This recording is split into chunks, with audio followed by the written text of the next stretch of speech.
এই এর মধ্যে যে আলো রিসিভ করবে সেটা কিন্তু আর বেরোবে না। যে কোনো তরঙ্গ দৈর্ঘ্যে আলো ভেতরে দেওয়া হোক না কেন, তার সকল তরঙ্গ দৈর্ঘ্য রিসিভ করবে। যখন এটি অত্যন্ত উত্তপ্ত হয়ে যাবে তখন এখান থেকে খুবই সামান্য পরিমাণ রেডিয়েশন এই ছিদ্রতে বেরিয়ে হবে। সেই রেডিয়েশনটা কিন্তু বিজ্ঞানীরা পর্যবেক্ষণ করেছেন। তো বিজ্ঞানী স্টিফেন বোলজম্যান তিনি পর্যবেক্ষণ করে কি পেলেন সেটা আমরা দেখে নিই। আগে প্রথম বিজ্ঞানী স্টিফেন বোলজম্যান দেখলেন যে এখান থেকে যে শক্তি নির্গত হয়, অর্থাৎ কালো বস্তু থেকে যে শক্তি নির্গত হয় সেটাকে যদি আমরা এই গ্রাফে দেখাই, তাহলে আমরা যদি বলি যে মনে করো তাপমাত্রা হলো এটা T1, এই T1 এ যে শক্তি নির্গত হয়েছে বিভিন্ন তরঙ্গ দৈর্ঘ্যে, দেখো তরঙ্গ দৈর্ঘ্য শুরু থেকে একেবারে শেষ পর্যন্ত, অর্থাৎ একটা নির্দিষ্ট রেঞ্জের তরঙ্গ দৈর্ঘ্যের সকল তরঙ্গ দৈর্ঘ্যের শক্তি নির্গত হয়েছে। সেই শক্তির পরিমাণ যদি আমরা এর এরিয়াটা বের করি তাহলে কিন্তু পেয়ে যাবো, অর্থাৎ এইটুকুর এরিয়াটাই হলো কিন্তু এনার্জি। তিনি দেখলেন তাপমাত্রা যদি আমরা বৃদ্ধি করি, অর্থাৎ আমি যদি তাপমাত্রা T2 করি, সেই T2টা কেমন, তাপমাত্রা T1 এর মনে করো দ্বিগুণ। দ্বিগুণ যদি করি তাহলে যে এরিয়াটা পাই সেটা যদি A2 ধরি, তাহলে এই A2 এর মানটা A1 এর সাথে কিন্তু অনেক গুণ বেশি হয়। তিনি হিসাব করে দেখলেন এটাকে যদি আমরা শক্তি বলি অর্থাৎ E1, এটাকে যদি E1 বলি আর এটাকে যদি E2 বলি, এই E2 মানে হলো E2 বলি, তাহলে এই শক্তির সাথে এই তাপমাত্রার সম্পর্ক হলো E সমানুপাতিক T⁴। অর্থাৎ তাপমাত্রা যদি আমরা দ্বিগুণ করি শক্তির পরিমাণ হবে 2⁴, মানে 16 গুণ। অর্থাৎ এই যে এরিয়া আমরা বলছি সেই এরিয়াটা এত বেড়ে যায়, অর্থাৎ এই পিকটা উপরে উঠে যায় বিধায় মোট শক্তির পরিমাণটা বেড়ে যাচ্ছে তাপমাত্রা বাড়ালে। এজন্য তিনি বললেন যে কালো বস্তু থেকে যে শক্তি নির্গত হয় সেই মোট শক্তির পরিমাণটা হলো তাপমাত্রার 4th ঘাতের সমানুপাতিক। তারপর তিনি সূত্র দিলেন E সমান সিগমা T⁴। এই সিগমাটা হলো বোলজম্যান কনস্ট্যান্ট মানটা এখানে দেওয়া আছে। এই শক্তিটা তিনি দিয়েছেন যে এই শক্তিটা কিন্তু পার সেকেন্ড পার এরিয়া থেকে, পার সেকেন্ড পার এরিয়া, অর্থাৎ কালো বস্তু থেকে প্রতি সেকেন্ডে প্রতি একক ক্ষেত্রফলে যে শক্তি নির্গত হয় সে শক্তিটা তাপমাত্রার 4th ঘাতের সমানুপাতিক তিনি বললেন। এখন এরই মধ্যে দেখো আরেকটা বিষয় লুকিয়ে রয়েছে যেটা কিন্তু স্টিফেন বলতে পারেনি। তবে এখানে একটা কথা বলে রাখি, স্টিফেন এই পর্যবেক্ষণটা করেছিলেন কিন্তু থিওরি প্রদান করেননি। স্টিফেন 1884 সালে আরেকজন বিজ্ঞানী তার একটা এক্সপেরিমেন্ট থেকেই তিনি এই সূত্রটি প্রদান করেন E সমানুপাতিক T⁴। কিন্তু তিনি থিওরিটিক্যালি কিন্তু প্রমাণ করেননি। পরবর্তীতে এটা থিওরিটিক্যালি প্রমাণ করেছেন বিজ্ঞানী বোলজম্যান। এজন্য এইটাকে একসাথে বলা হয় স্টিফেন বোলজম্যান সূত্র। এবার সে ভিনের সূত্র কি বলেছে? ভিনের সূত্রে দেখা যাচ্ছে স্টিফেন বোলজম্যানের যে এক্সপেরিমেন্টাল ভিউ সেখান থেকে কিন্তু ভিনের সূত্রটি পাওয়া গেছে। ভিনের সূত্রে কি পাওয়া গেছে দেখো, যে এখানে দেখা যাচ্ছে তাপমাত্রা T1 যখন আমি নিচ্ছি আমরা একটা নির্দিষ্ট রেঞ্জের সকল তরঙ্গ দৈর্ঘ্যের শক্তি পাচ্ছি, কিন্তু সকল তরঙ্গ দৈর্ঘ্যের শক্তি সমান না। আমি যদি বলি এই তরঙ্গ দৈর্ঘ্যের শক্তি হলো এইটুকু, আর এই তরঙ্গ দৈর্ঘ্যের শক্তি কিন্তু এতটুকু, আর এই তরঙ্গ শক্তি কিন্তু এতটুকু, তাহলে দেখো আমি যদি বলি মিডিলে যেখানে পিক উঠেছে তাহলে বলবো আমি এই তরঙ্গ দৈর্ঘ্যের শক্তি সবচেয়ে বেশি পাওয়া গেছে। তাহলে তাপমাত্রা যখন আমি T1 থেকে T2 তে আসছি, অর্থাৎ তাপমাত্রা বৃদ্ধি করেছি, তখন পিকটা আমার বেড়ে গেছে বলে শক্তিটা বেড়ে গেছে। কিন্তু দেখা যাচ্ছে এবার যে তরঙ্গ দৈর্ঘ্যের আমি সর্বোচ্চ পিকটা পাচ্ছি সেই তরঙ্গ দৈর্ঘ্যের মান কিন্তু দেখো কমে গেছে। অর্থাৎ আমি বলবো যে T1 এ আমি যে তরঙ্গ দৈর্ঘ্যগুলো পাচ্ছি এর মধ্যে প্রাধান্য বিস্তারকারী তরঙ্গ কে? অর্থাৎ একটা ক্লাসে অনেক স্টুডেন্ট থাকে, তো এই স্টুডেন্টের মধ্যে ধরো আমি ক্লাস 5 এর একটা স্টুডেন্টের কথা বলছি, ক্লাস 5 এর মধ্যে 100 স্টুডেন্ট আছে, এর মধ্যে অনেক স্টুডেন্ট আছে, অনেক স্টুডেন্ট নাম্বারও আছে, কিন্তু দেখা যাচ্ছে এর মধ্যে প্রাধান্য বিস্তারকারী কে? প্রাধান্য বিস্তারকারী সেই যে সবচেয়ে লম্বা তা কিন্তু বলা যাচ্ছে না। সেই এমন একজন ব্যক্তি, তার একটা হাইট, আমি মনে করলাম যে এই হাইটের লোকটি প্রাধান্য বিস্তারকারী, মানে সবচেয়ে বেশি নাম্বার পাইছে। অন্যরাও নাম্বার পাইছে কম কম কম কম পাইছে, তার সে খাটাও কম পাইছে, তার সে লম্বারও কম পাইছে, কিন্তু সে একটা হাইটের। এবার দেখা যাচ্ছে আমি যখন ক্লাস 5 ক্লাস 6 যাচ্ছি, সেখানে দেখা যাচ্ছে যে এবার যে লোকটি প্রাধান্য বিস্তারকারী, তার মার্কস, যার মার্কস সর্বোচ্চ, তার হাইট কিন্তু আগের চেয়ে কম। অর্থাৎ আমি যদি বলি T1-এ যে তরঙ্গ দৈর্ঘ্যে আলোটি ছিল সবচেয়ে বেশি, যেমন আমি উদাহরণস্বরূপ বলি রেডের তরঙ্গ দৈর্ঘ্য বেশি, তাহলে আমরা তো দেখো একটা কথা বলে নেই, VGO আমরা জানি VIBGYOR, তাহলে আমরা বলি যে এর মধ্যে রেডের তরঙ্গ দৈর্ঘ্য বেশি। অর্থাৎ আমি যদি একটা উদাহরণ দিই যে এটা হলো রেড আলো, তাহলে এই রেড আলো সবচেয়ে বেশি ইন্টেন্সিটি দেখাইছে, মানে এনার্জি বেশি ছিল। কিন্তু এখন এবার তাপমাত্রা বৃদ্ধি করলে রেড আলোর ইন্টেন্সিটি কমে গেছে, এবার অরেঞ্জ এর ইন্টেন্সিটি বেড়ে গেছে। এরপরে যদি আমি তাপমাত্রা আরো বৃদ্ধি করি, তাহলে এবার যাচ্ছে ইয়েলোর ইন্টেন্সিটি বেড়ে গেছে। অর্থাৎ যত তাপমাত্রা বাড়ানো হচ্ছে, ততই দেখা যাচ্ছে যে সবচেয়ে কম তরঙ্গ দৈর্ঘ্যের দিকেই প্রাধান্য বিস্তারকারী যে তরঙ্গ দৈর্ঘ্য, সেটা কমের দিকে যায়, অর্থাৎ উল্টা দিকে যায়। এজন্য বলা হয়েছে ল্যামডা ম্যাক্সিমাম যেটা, সেটা টির ব্যস্তানুপাতিক। ল্যামডা যেহেতু আমরা জানি সি সমান এফ ল্যামডা, আমরা যদি জানি সি সমান হলো এফ ল্যামডা, অর্থাৎ ল্যামডাটা এফ এর ব্যস্তানুপাতিক। এজন্য আমি কিন্তু উল্টো দিকে বলতে পারি যে এফ ম্যাক্স সমান হলো ক্যাপিটাল টি। তো এখানে কিন্তু আমি বি হলো ধ্রুবক, এটা হলো ভিনের ধ্রুবক।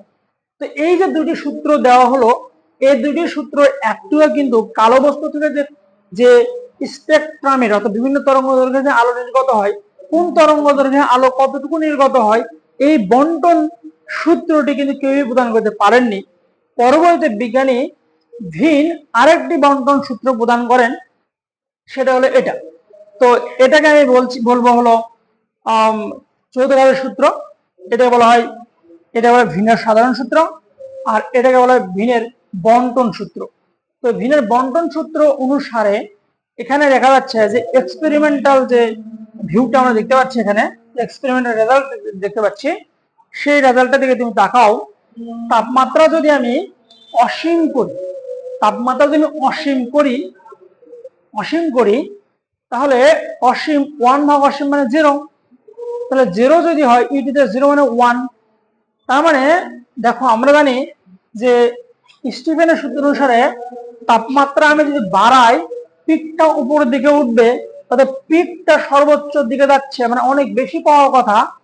অসীম হলে অসীম পাওয়ার কথা তাহলে সূত্র অনুসারে, কিন্তু এখানে দেখা যাচ্ছে টির মান যদি অসীম হয়, তাহলে ইর একটা সসীম মান পাওয়া যাচ্ছে। অর্থাৎ ভিনের বন্টন সূত্রটি এর এই দিকে, অর্থাৎ তরঙ্গ দৈর্ঘ্য কমের দিকে ঠিক আছে, তরঙ্গ দৈর্ঘ্য বেশির দিকে যায় ভুল হয়ে যাচ্ছে। তরঙ্গ দৈর্ঘ্য যদি কম নেই আমি, অর্থাৎ তাপমাত্রা যদি কমায় রাখি তাহলে ঠিক আছে, কিন্তু আমরা যদি বাড়ায় ফেলি তাহলে কিন্তু ঠিক নেই। তো ভিনের সূত্রটি কম তরঙ্গ দৈর্ঘ্যের জন্য ফিট, কিন্তু বেশি তরঙ্গ দৈর্ঘ্যের জন্য এটা কিন্তু ফিট নয়। বিজ্ঞানী রেলে এবং জিন্স, দুজন বিজ্ঞানী, 1900 সালের দিকে একটি গুরুত্বপূর্ণ সূত্র প্রদান করেন। তারা এই সূত্রটি প্রদান করেছে কিভাবে, সেদিকে একটু খেয়াল করো।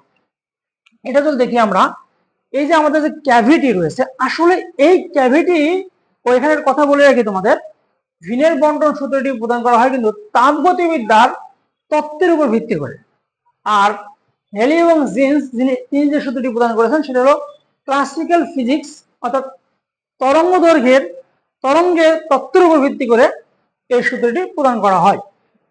তো ক্লাসিক্যাল ফিজিক্সের উপর ডিপেন্ড করে এবং তরঙ্গ তত্ত্ব ব্যবহার করে এই সূত্রটি প্রদান করা হয় রেলে জিন্স।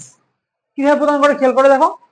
যখন এখানে আলো দেওয়া হচ্ছিল আর এটাকে হিটেড করা হচ্ছিল, এই মেটালটা, ক্যাভিটির মেটালটা, তখন ওর মধ্যে যে ইলেকট্রন গুলো রয়েছে সেটা আলোড়ন সৃষ্টি হয়। সেই আলোড়নের ফলে এই ইলেকট্রন গুলো এক ধরনের অসিলেট করে, এটাকে আমরা বলি হারমোনিক অসিলেটর। অর্থাৎ যেমন একটি স্প্রিং যেমন অসিলেট করে, যেমন আমি একটু মিশিয়ে দিলাম এটা এই অংশটুকু।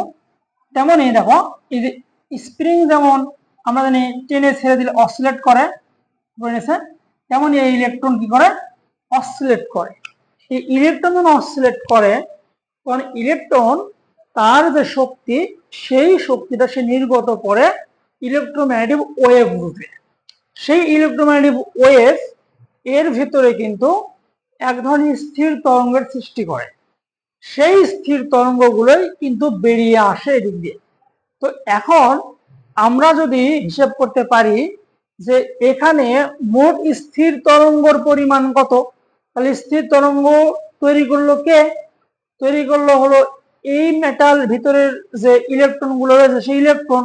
তাহলে আমরা বলতে পারি স্থির তরঙ্গের সংখ্যা যদি আমরা বের করতে পারি তাহলে আমরা বলবো স্থির তরঙ্গের যে শক্তি সেটা কোথা থেকে পেয়েছে, সেটা ইলেকট্রনের অসিলেশন থেকে পেয়েছে।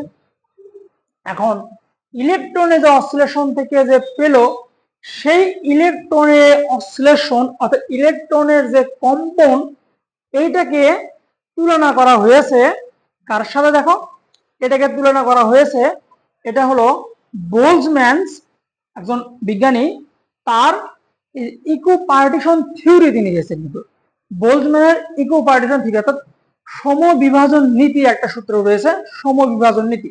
সেটা হলো কিরকম, অর্থাৎ গ্যাসের মধ্যে দেখো আমি যে এখানে একটু দেখাই তোমাদের, গ্যাসের মধ্যে ধরো এখানে আমি দেখাই, ধরো এখানে আমার গ্যাস আছে, এখানে গ্যাসের অণুগুলো একে অপরের সাথে ছোটাছুটি করছে। তো গ্যাসের অণু ছোটাছুটি করছে, সে ছোটাছুটি যদি করে তাহলে তাপমাত্রা যদি বাড়ায় তাহলে ছোটাছুটি আরো বেড়ে যায়, অর্থাৎ এর মধ্যে অণুগুলোর গতিশীলতা লাভ করে।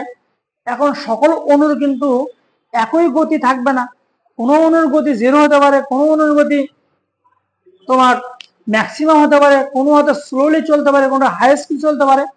এই যে চলতে পারে, তো বিজ্ঞানী বোলজম্যান তার ইকোপার্টিশন থিওরি অনুসারে তিনি বলেছেন যে এরকম একটা সিস্টেমের মধ্যে কোনো অণুদের, গ্যাসীয় অণুদের এভারেজ যে শক্তি তার পরিমাণটা হলো হাফ কে টি, হাফ কে টি।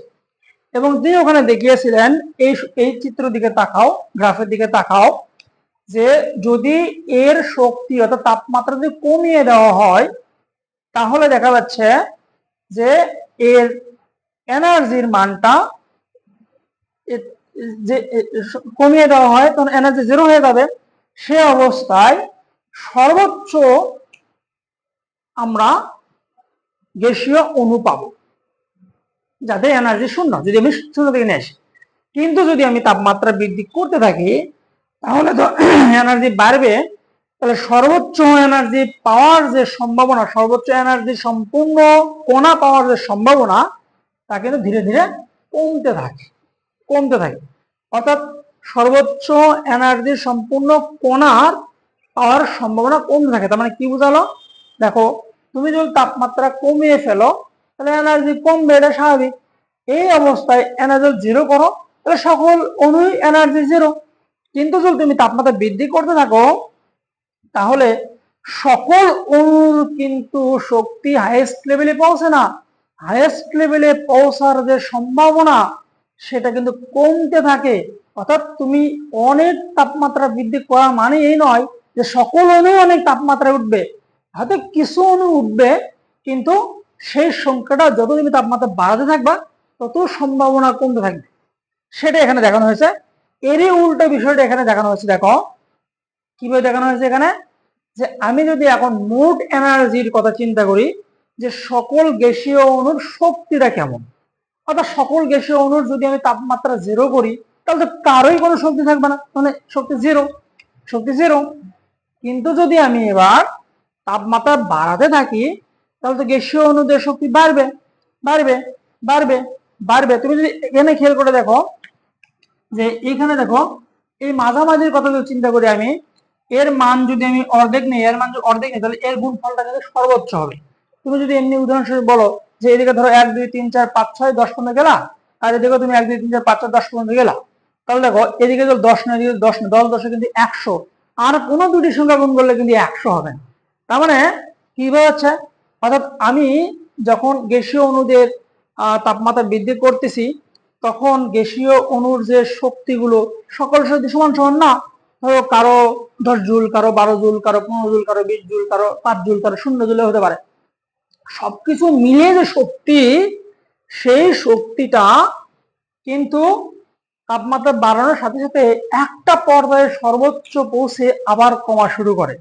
এখন সকল অণুর যেহেতু শক্তি সমান না, তাহলে এদের অ্যাভারেজ শক্তিটা কত সেটাই কিন্তু বিজ্ঞানী বোলজম্যান তার সময় বিভাজন নীতিতে দেখিয়েছেন যে অ্যাভারেজ করলে এক একটি অণুর শক্তি হয় হাফ কেটি।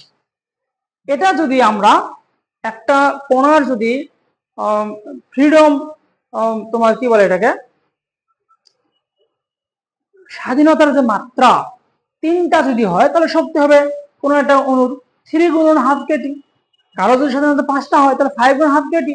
কিন্তু কারো স্বাধীনতা একটাই হয় তাহলে কিন্তু শুধুমাত্র হাফ কেটি। এখন ইলেকট্রন গুলো যেহেতু অসিলেট করছে তাহলে স্বাধীনতা মাত্রা একটাই, তাহলে হাফ কেটি। কিন্তু ইলেকট্রনের যে শক্তি সেটা কিন্তু কন্ট্রিবিউশন করে দুটি অবস্থা থেকে, একটা কাইনেটিক এনার্জি আর একটা পটেনশিয়াল এনার্জি। এই জন্য তার শক্তি কিন্তু half Katie plus half Katie সমান হলো কেটি হবে। অর্থাৎ আমরা যদি বলি এখানে যে ইলেকট্রোম্যাগনেটিক ওয়েভ ক্রিয়েট করছে, অর্থাৎ স্থির তরঙ্গের যে সৃষ্টি হয়েছে, সেই স্থির তরঙ্গের যে সংখ্যা, অর্থাৎ স্ট্যান্ডিং ওয়েভ বা স্টেশনারি ওয়েভের যে সংখ্যা, সে সংখ্যাটা আমরা হিসাব করব। আর আমরা যে সে সংখ্যাটা বের করতে পারি, সেই সংখ্যাকে যদি আমরা এই কেটি দিয়ে গুণ করি তাহলে মোট শক্তি পেয়ে যাচ্ছি। তো বিজ্ঞানী র্যালে এবং জিন্স সেই কাজটি করেছেন। সেই কাজটি করে তিনি দেখতে পেয়েছেন যে মোট নম্বর অফ স্ট্যান্ডিং ওয়েভস হলো এত, কোন রেঞ্জের মধ্যে, ডিএফ কম্পাঙ্কের রেঞ্জের মধ্যে। এবং তাকে মোট শক্তি দিয়ে তিনি গুণ করে এখানে পার এনার্জি ডেন্সিটি, পার ভলিউম এনার্জি, টোটাল এনার্জি পার ভলিউম তিনি বের করে এটা পেয়েছেন। এই সমীকরণটি কিন্তু দেখাও দেখতে পাচ্ছ যে total energy per unit volume, এই এনার্জিটা এফ স্কোয়ারের সমানুপাতিক, মানে কম্পাঙ্কের বর্গের সমানুপাতিক। কম্পাঙ্কের বর্গের সমানুপাতিক মানে কি বোঝাচ্ছে, মানে বোঝাচ্ছে হলো যে এইটা দেখো প্যারাবোলিক হবে, এটা কিন্তু প্যারাবোলিক হবে। প্যারাবোলিক যদি হয় তাহলে দেখা যাচ্ছে যে এক্সপেরিমেন্টাল রেজাল্ট তো হবে এরকম, কিন্তু হ্যালোজেন্সে যে সূত্রটি প্রদান করেছে সেই সূত্রটি কিন্তু মোটামুটি যদি আমরা বলি তাহলে প্রথম অর্ধেকের জন্য, অর্থাৎ কম্পাঙ্ক যখন কম ছিল সেটুকুর জন্য মিলে গেছে, অপরটুকু মিলেনি। কম্পাঙ্কের উল্টাটা হলো তরঙ্গ দৈর্ঘ্য, তাহলে বলবো আমরা কম্পাঙ্ক কমের জন্য মিলেছে, মানে কি তরঙ্গ দৈর্ঘ্য বেশির জন্য মিলেছে। তাহলে দেখতে পাচ্ছি আমরা ভিনের বন্টন সূত্র কি করেছে, ভিনের বন্টন সূত্র মিলে গেছে শুধুমাত্র উচ্চ তরঙ্গের জন্য, নিম্ন তরঙ্গের জন্য। আর হেলেজেন্সের সূত্রটি মিলে গেছে উচ্চ তরঙ্গের জন্য, অর্থাৎ নিম্ন কম্পাঙ্কের জন্য মানে উচ্চ তরঙ্গের জন্য মিলে গেছে। তার মানে ভিনের সূত্র, হেলেজেন্সের সূত্র কোনোটাই ইন্ডিপেন্ডেন্টলি এই ব্ল্যাক বডি রেডিয়েশনের যে এক্সপেরিমেন্টাল রেজাল্ট সেটাকে কিন্তু ব্যাখ্যা করতে পারছে না। তাহলে সমস্যাটা কোথায়? সমস্যাটা বিবেচনা করার জন্য বিজ্ঞানী প্লাং তখন আসলেন। প্লাং তিনি যে চিন্তাটা করলেন কোয়ান্টাম তত্ত্ব প্রদান করার, দেখো কিভাবে আসলেন তিনি।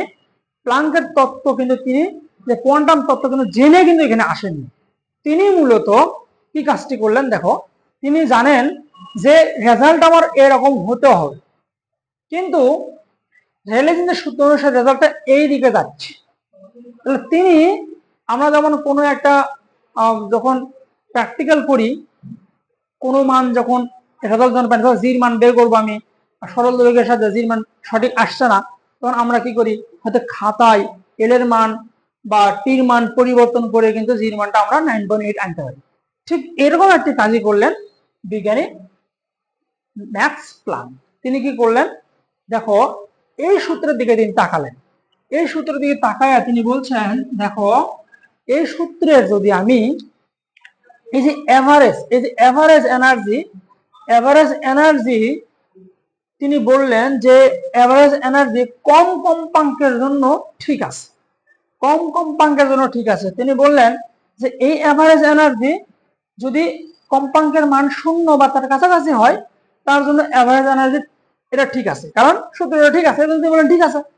এখন তিনি বললেন যেহেতু এই অবস্থায় সূত্রটা মিলছে না, তিনি বললেন তাহলে কি হওয়া উচিত, তাহলে হওয়া উচিত কি এভারেজ এনার্জি যেটা আমি কে ধরেছি সেটা যখন আমি কম্পাঙ্কটা বেশির দিকে নিয়ে যাচ্ছি অর্থাৎ অসীমের দিকে নিয়ে যাচ্ছি তখন এই এভারেজ এনার্জিটা শূন্যের কাছাকাছি হবে, শূন্যের কাছাকাছি হবে।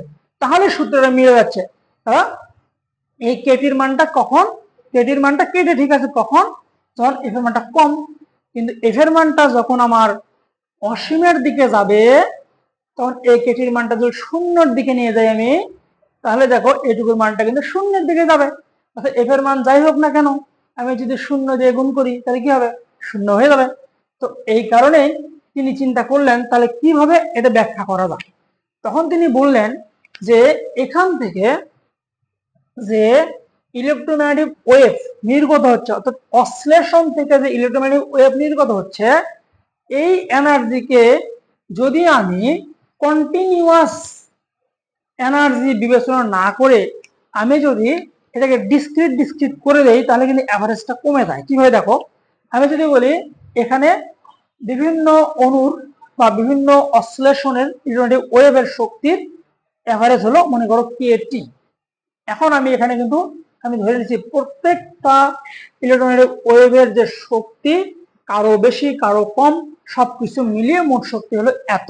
আমরা কিন্তু এখানে নির্দিষ্ট করে বলিনি যে ইলেকট্রোম্যাগনেটিক ওয়েভের কার শক্তি কত, কারো হয়তো মনে করো 1, কারো 2, কারো 3, কারো 5, কারো 7, ইট ইজ ইন কন্টিনিউয়াস মান থাকতে পারে। এখন আমি যদি এটা ডিসক্রিট করে দেই অর্থাৎ আমি যদি বলে দেই যে কেউ কেউ 2, 3 হতে পারবে না, হয় 0 হওয়া লাগবে, নাহলে 5 হওয়া লাগবে, নাহলে 10 হওয়া লাগবে, নাহলে 15 না হয় 20 হওয়া লাগবে। তাহলে কি হচ্ছে দেখো, আমি যদি বলি এখন যে এইটা হবে হলো এরকম ডিসক্রিট হবে, ডিসক্রিট ধরে নেই, যদি ডিসক্রিট ধরে নেই এরকম করে ডিসক্রিট ধরে নেই, দেখো এরকম করে ডিসক্রিট ধরে নেই, ডিসক্রিট ধরে নেই তাহলে কি দাঁড়াচ্ছে দেখো তো, দেখো আমি যদি ডিসক্রিট ধরে নেই তাহলে দেখা যাচ্ছে যে ধরো আগে তুমি এখানে ভ্যালু পেয়েছো 100, 100 ভ্যালুকে এরিয়া পেয়েছে 100 মিটার স্কোয়ার, সেই 100 কে যদি তুমি 10 দিয়ে ভাগ করো তাহলে রেজাল্ট কত হবে 10। কিন্তু যদি তুমি এখন ডিসক্রিট ধরে নাও তাহলে দেখো এই যে ফাঁকা স্থানগুলো, এই ফাঁকা স্থানের মানগুলো তাহলে কমে যাচ্ছে না, কমে যাচ্ছে না, কমে গেলে কি হচ্ছে, কমে গেলে তাহলে মোট মান কিন্তু আর 100 থাকলো না, ধরে নাও মোট মান হয়ে গেল 80। তাহলে তুমি দেখো এবার তুমি 10 দিয়ে ভাগ করো তাহলে কি হবে 8। তুমি এবার এই যে ডিসক্রিট করলে কিন্তু টোটাল কমে যাচ্ছে, আর টোটাল কমে গেলে কিন্তু কি হচ্ছে এভারেজটা কমে যাচ্ছে।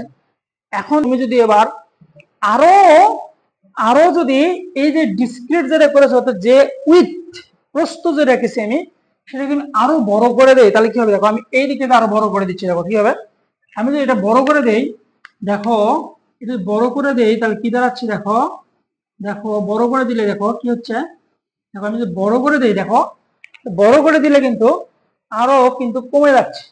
অর্থাৎ আমি যে এই এরিয়াটাকে আগে বলছি 100, এখন আমি যখন ডিসক্রিট করে দিচ্ছি তাহলে আমার এগুলো এনার্জি এগুলো এনার্জি এগুলো এনার্জি কিন্তু এগুলো কিন্তু গ্যাপ করে যাচ্ছে এই এরিয়ার, তখন কি হচ্ছে আমার মোট মান কিন্তু আরো কমে যাচ্ছে। অর্থাৎ আমি যখন কম্পাঙ্কটা আরো বাড়াচ্ছি অর্থাৎ আমি যদি শক্তির মানটা আরো বাড়াই অর্থাৎ আমি এই যে এটা হলো শক্তি, এই যে এইটা হলো শক্তি, এই যে এটুকু হলো শক্তি, কেন শক্তি দেখো আমি, তিনি বলেছেন যে কন্টিনিউয়াস এনার্জি সম্ভব না, তিনি বলেছেন যে এনার্জি হবে ডিসক্রিট অর্থাৎ আমি এই ডিসক্রিটটা কতটুকু, আমি যদি ধরে নেই যে এই ডিসক্রিটটা হলো ডেইলি, ধরো এই ডিসক্রিটটা ডেইলি, এই ডেইলিটা হলো কি, তিনি বলছেন যে এই ডেইলিটা হলো এই ডেইলিটা হলো এই ডেইলিটা হলো কোনো একটা অ্যালাউড, কোনো দুটি অ্যালাউড এনার্জি লেভেলের মধ্যবর্তী পার্থক্য, অর্থাৎ যে এনার্জিটা বেরোচ্ছে সেটাকে যদি আমি ডেল ই ধরে নিই, আরো যদি আমি আরো বেশি শক্তি পাই সেটাকে যদি আমি ধরে নিই মনে করো এটা এন ডেলি, তাহলে আমি যদি আরো বেশি বেশি শক্তি সম্পূর্ণ আমার ইলেকট্রোম্যাগনেটিক ওয়েভ নির্গত করতে থাকি তাহলে কিন্তু এর প্রস্থ কিন্তু আরো বেড়ে যাবে, আর এই প্রস্থ বেড়ে যাওয়া মানে কিন্তু কি হবে এভারেজটা কিন্তু কমতে থাকবে। তখন তিনি দেখলেন যে আমি যদি এইভাবে বিষয়টা ব্যাখ্যা করি তাহলে এই ইকুয়েশনের সাথে এই এক্সপেরিমেন্টের রেজাল্টটা মিলে যায়। এখন এমনি এমনিতে ডিসক্রিট বললেই হবে না, তখন তিনি ভাবলেন যে যে এই যে অসিলেশন হয়, অর্থাৎ আমরা ক্লাসিক্যাল ফিজিক্সে যেটা মনে করি কোনো একটা স্প্রিংকে আমি অসিলেট করেছি, অর্থাৎ এই স্প্রিংটা ধর এখানে টেনে ছেড়ে দেওয়া মানে ধরো এই স্প্রিংটা কিন্তু আরো অনেক দূর নেমে চলে গেল, অর্থাৎ এই স্প্রিংটা কিন্তু টেনে ছেড়ে দিলে ধীরে ধীরে ধীরে ধীরে ধীরে ধীরে এনার্জি কি হয়, এনার্জি নির্গত হবে।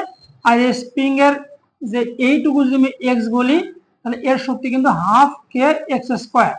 এখন কিছু সময় পরে দেখা যাবে যে এই স্প্রিং এর এক্স এর মানটা কিন্তু কমতে কমতে কমতে কমতে কমতে কমতে কমতে কমতে একসময় জিরোর দিকে যাবে। তাহলে আমি বলবো যে এই স্প্রিং এর শক্তির মানটা যে কোনো মানই হতে পারে, কারণ তুমি এক্স এর মানটা যে কোনোই হতে পারে। কিন্তু যদি এইটা ইলেকট্রনের সাথে বিবেচনা করি তাহলে এই ইলেকট্রনের যে অসিলেশন সেটা যে কোনো মানের হতে পারে না, সেটা হবে কি একটা নির্দিষ্ট মানের হতে পারে। অর্থাৎ কেমন হতে পারে, যখন এখানে একটা ইলেকট্রনকে তুমি এটা মনে করো একটা স্টেট হলো 1, এটা হলো 1, এটা হলো 2, এটা হলো 3, অর্থাৎ কোনো একটা ইলেকট্রন যে হিট রিসিভ করার পরে যে সে আলোড়ন সৃষ্টি হলো, সে আলোড়নের ফলে সেই ইলেকট্রনটা একটা লেভেলে উঠবে। সেই লেভেলে উঠলে সেই ইলেকট্রনটা কিন্তু নির্দিষ্ট রেঞ্জের শক্তি নির্গত করবে, এটাই হলো ডেল ই।